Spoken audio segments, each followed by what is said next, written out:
The morning the war over my lake started, the fog was still sitting low on the water like it had nowhere else in the world to be. I stepped out onto the front porch of my old log cabin, mug of coffee warming my hands, and for a few quiet seconds it was just me, the mirror flat lake, and the echo of my dad's voice in the back of my mind.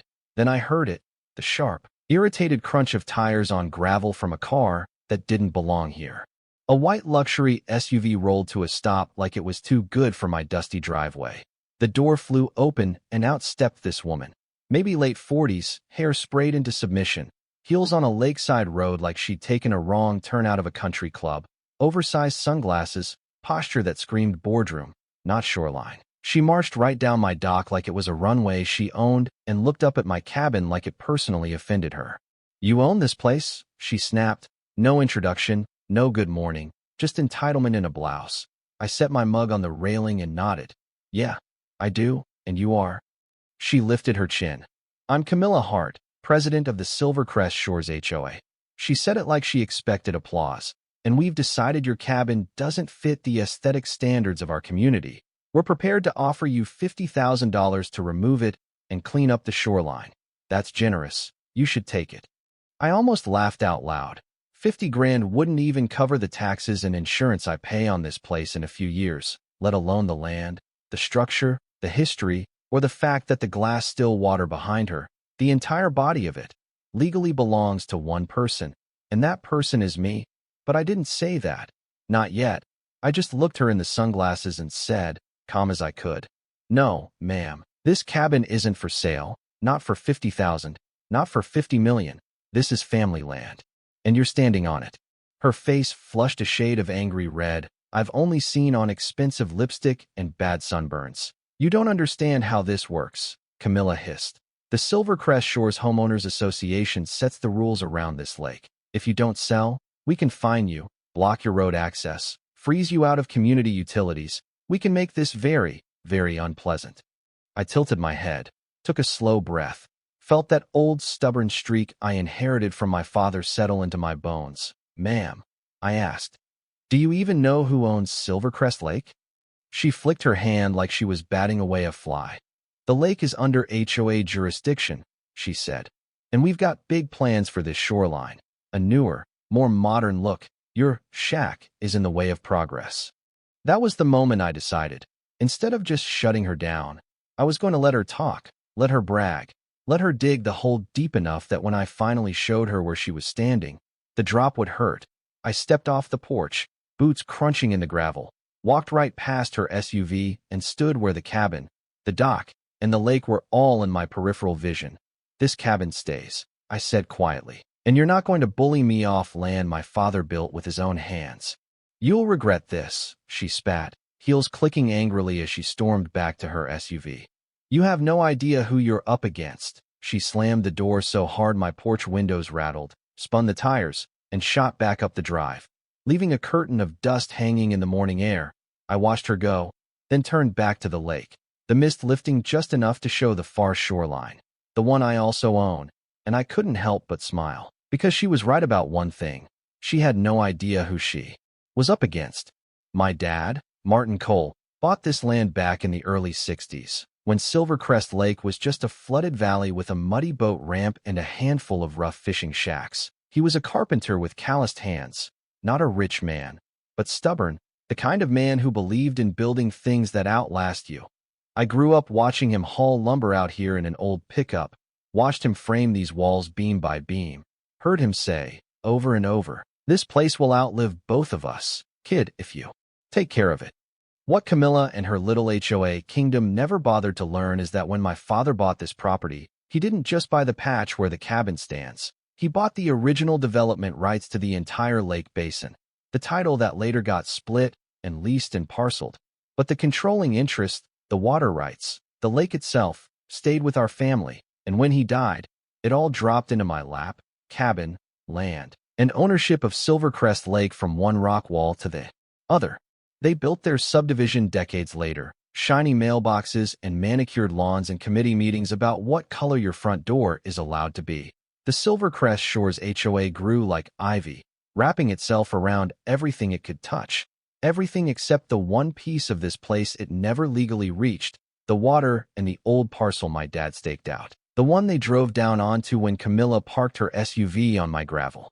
She saw an aging cabin and a guy in worn jeans with a coffee mug and thought I was the weakest link on this shoreline. What she didn't know was that the same quiet man on this porch also answers to Ethan Cole, majority owner of a construction firm, a logistics company, and a string of rental properties, including several of the homes her HOA thinks it controls. I've signed contracts bigger than their annual budget, negotiated with people worth more than her entire subdivision, and still, nothing matters to me more than this lake and this porch and the memory of my father's hammer echoing in the rafters. 3 days passed before I saw Camilla again, long enough for the fog to clear, for me to dig out the old deed, for my attorney Daniel Brooks to laugh over the phone when I told him an HOA president had offered me 50 grand to walk away from property my accountant values in 8 figures. Send me everything, Daniel said. We'll put it in writing. They have no jurisdiction on your land or your lake. But if she's as pushy as you say, she's going to keep walking right up to the line until someone draws it in permanent ink. On the third morning, I heard multiple engines on the gravel. I stepped onto the porch, and there they were, not one SUV, but 2. All bright white paint and chrome. Camilla in front, 3 board members spilling out behind her, each with clipboards and the kind of smug expression people wear when they think the paperwork in their hands makes them bulletproof. I didn't move. I just leaned on the railing and sipped my coffee. Mr. Cole, Camilla called, voice honeyed but tight. This is the Silvercrest Shores HOA board. We're here to conduct a compliance review of your shoreline structures. One of the men, tall, receding hairline, cleared his throat. We've identified several violations: unapproved dock design, unregistered boat access, visual impact issues. I almost choked, not from fear, from how absurd it all sounded. These people standing on my dirt telling me my dock failed their fashion test. You folks really like paper, don't you? I said, walking down the steps. Let me make this simple. This property, this dock, and Silvercrest Lake itself are not under your control. I am not part of your HOA. I have never signed your covenants, and you don't have the authority to regulate a single board on this porch. Camilla smiled a smile that didn't touch her eyes and pulled out a fat folder. We've expanded our jurisdiction, she said. These updated bylaws give us oversight of all lakefront properties. Failure to comply will result in fines and legal action. She held the pages out like a threat. I took one, scanned it, and handed it back. These words mean nothing on my land, I said. You can write whatever you want on that paper. They don't magically move my deed into your filing cabinet. You're trespassing, and you're gambling with the last patience I've got left. She bristled. You really think you can stand against the association? She asked, almost amused. I've dealt with stubborn men like you before. They always fold when the fines start, when their mail gets blocked, when their guests can't get past the gate. That was the moment I decided the soft warnings were over. I smiled. A small, tired thing. You're right, I said quietly. You've never dealt with someone like me. And I let her leave, let her march back up the drive with her board members in tow, because I already knew what my next move was. That night, at my kitchen table, the cabin lit by the same warm bulbs my dad wired back when electricity out here was a novelty. I dug, I read, I made calls, I pulled county records on the Silvercrest Shores HOA, saw the pattern in black and white. Fines for garden hoses, for playsets, for paint colors, lawsuits settled quietly, family. Selling under pressure. They'd been running this place like a feudal estate, and no one had stood up long enough to knock them off the throne. I sent Daniel copies of the deeds, the original water rights agreement in my father's name, the updated surveys that proved the lake and my shoreline sat outside any plat the HOA could touch. By the next afternoon, he drafted a letter so sharp it practically cut through the email attachment. It spelled out, line by line, that Silvercrest Lake is private, that the controlling interest sits with Ethan Cole, that the Silvercrest Shores HOA holds no authority over my parcel, and that any future attempts to interfere, inspect, or threaten would be met with legal action for trespass and harassment. I read it twice, told him to send it certified. While he handled the law, I handled the people. I went into town, sat in the corner of the diner, and listened. Neighbors who'd always nodded politely at me started drifting over. One old fisherman, Rick Turner, tapped the brim of his cap, and said, "Lo, heard Camilla tried to push you out. Son, she's been running this place like it's her kingdom. Kinda nice knowing somebody finally told her no." Another couple, Mark and Jenna Hayes, told me about the time she threatened to fine them for their kids' swing set. A young woman, Lena, whispered that she'd almost sold her place after being written up for non-compliant garden decor. All of them looked tired. All of them looked like people who'd been pushed 1 inch at a time until they didn't recognize their own front yards. A few nights later, as the sun melted into the lake in strips of orange and gold, I invited them to my dock. No HOA, no agenda, just an open invitation. "If you're tired of being bullied," I said in the text messages and quiet conversations, "come talk." We stood there as the light faded, boots on old planks, kids tossing stones into water I own, and I told them the truth. I told them my father's name. I told them about the water rights. I told them Silvercrest Lake is not common HOA property, that their board has been bluffing, leaning on fear instead of law, and that every time Camilla set foot on this dock to threaten me, she was the one breaking the rules. "This lake," I said, voice low, carrying over the water, "belongs to the people who respect it, not to a committee that wants to turn it into a postcard and send you the bill." The nods came slow at first, then faster. Someone clapped, then others joined. Not a riot, not a revolution, just a group of quiet people realizing that the thing they were afraid of wasn't as big as they'd been told. Of course, Camilla heard about it. People like her always know when the room shifts. The next morning she came back, alone this time. No sunglasses, no smile, just a folder clutched too tight in her hand and anger in the set of her jaw. She got out of her SUV and marched right up to me where I was stacking firewood. "You're trying to turn my community against me," she snapped. I straightened up, wiped the sawdust off my hands. "They're not your community," I said. "They're your neighbors, and they're tired." "You're just a man with an old cabin," Camilla shot back. "You have no idea who you're messing with. You can't fight an organization." That was the moment I stopped holding back. I walked inside, grabbed the worn leather folder I'd laid out on the table, came back, and opened it between us. The old deed to Silvercrest Lake, the tax records, the maps, and then, one more sheet, a printed summary of the companies I own, the parcels around this lake that pay rent to Cole Holdings LLC. "You keep talking like you're the queen of this shoreline," I said quietly.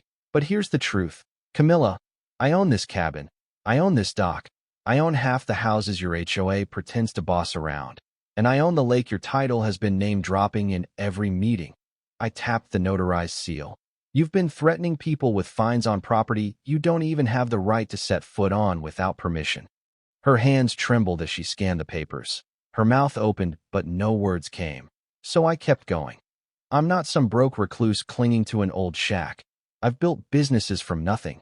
I could buy your street 10 times over and still sit here every morning with my coffee and my father's view. But I haven't, because all I ever wanted was to be left alone." The two board members who'd followed her without speaking shifted behind her, eyes wide. The cracks in her authority were finally visible. "So here's your choice," I said, voice dropping lower. "You leave me my land and my lake alone, and I forget about the trespassing, the harassment, the fake inspections, or you keep pushing, and I expose every misuse of funds, every bullied sale, every stunt you've pulled under the name of the Silvercrest Shores HOA, and I watch your little crown roll down this driveway into the mud."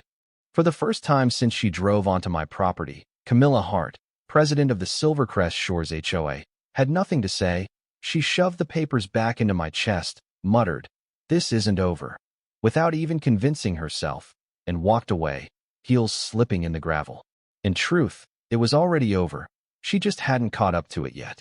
The next step was simple. I made it official. Daniel filed a legal notice with the county, making it crystal clear that the Silvercrest Shores HOA is prohibited from entering or regulating Silvercrest Lake or any portion of my parcel. We posted bright survey markers along the property lines and raised clean, blunt signs on the road and shoreline. Private property. No HOA access. Nothing fancy, nothing rude. Just the truth in capital letters you could see from the driver's seat. 2 days later, I heard her engines again. I walked out to find Camilla and two board members stalled at the edge of my drive, staring at a freshly planted sign like it had personally offended them. She got out, pointed a shaking finger at it. "Really, Mr. Cole? she barked. You think a few signs change anything? No, I said, leaning against my truck. The signs don't change anything. The deeds and filings do.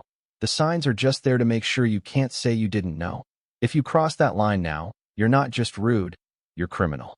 She stayed on her side of the marker, rage warring with caution in her eyes. We'll take this to court, she hissed. We'll show the judge what kind of person you really are.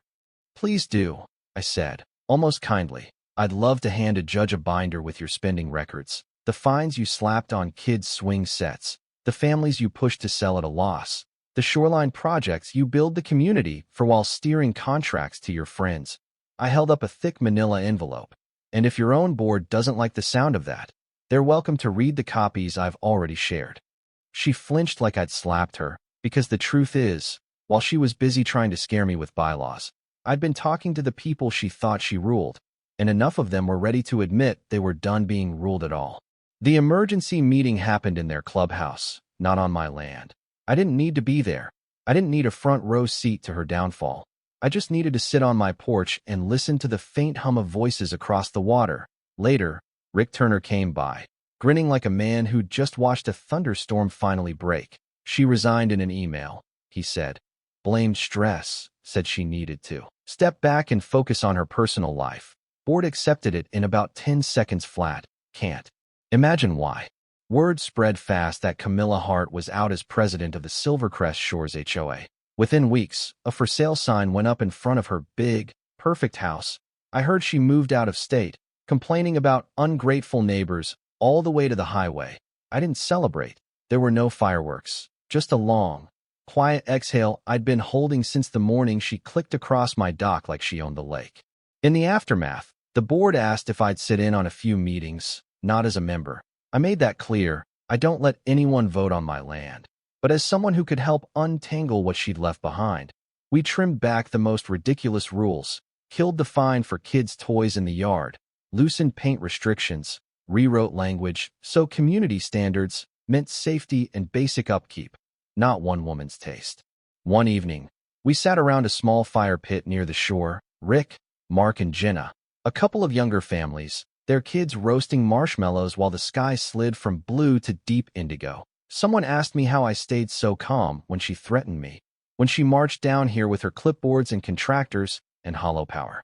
It's not that I wasn't angry, I said, poking at the fire with a stick. I was furious, but my dad taught me something a long time ago.